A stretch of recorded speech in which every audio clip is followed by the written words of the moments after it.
রাজ্যটাকে সম্পূর্ণভাবে ধ্বংসের দিকে নিয়ে গিয়েছিল বিগত সরকারগুলো। রাজ্যে বিজেপি সরকার গঠনের পর আপনাদের কাছে সবচেয়ে বড় চ্যালেঞ্জ কোনটি বলে মনে করছেন?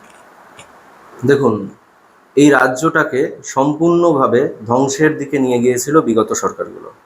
শুধুমাত্র তৃণমূল সরকার না, এর আগে যে বামফ্রন্ট ছিল, বামফ্রন্ট রাজ্যটাকে শিল্পের দিক থেকে, শিক্ষার দিক থেকে বন্ধ্যাত্বের দিকে নিয়ে গিয়েছে।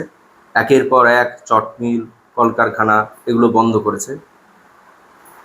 আর তার সম্পূর্ণরূপে মানে রূপকার বলতে পারেন এই বিধ্বংসকর এই বিভৎসভাবে আমাদের রাজ্যটাকে শিল্প বা কর্মসংস্থানের জায়গা থেকে পুরো বিপর্যস্ত করে দেওয়ার শেষ পেরেকটা মেরেছে তৃণমূল কংগ্রেস।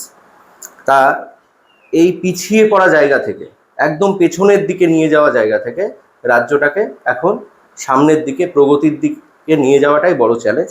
এবং আমরা আশাবাদী যে অবশ্যই ডবল ইঞ্জিন সরকার হয়েছে, ভারতীয় জনতা পার্টি মানুষের সাথে কাজ করে, মানুষের জন্য কাজ করে।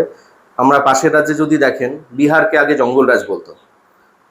যবে থেকে ভারতীয় জনতা পার্টি সেখানে দায়িত্ব নিয়েছে, সরকার এসেছে, আজকে বিহারের যে চিত্র সেটা দেখুন। আজকে কিন্তু বিহার অনেকটাই উন্নত।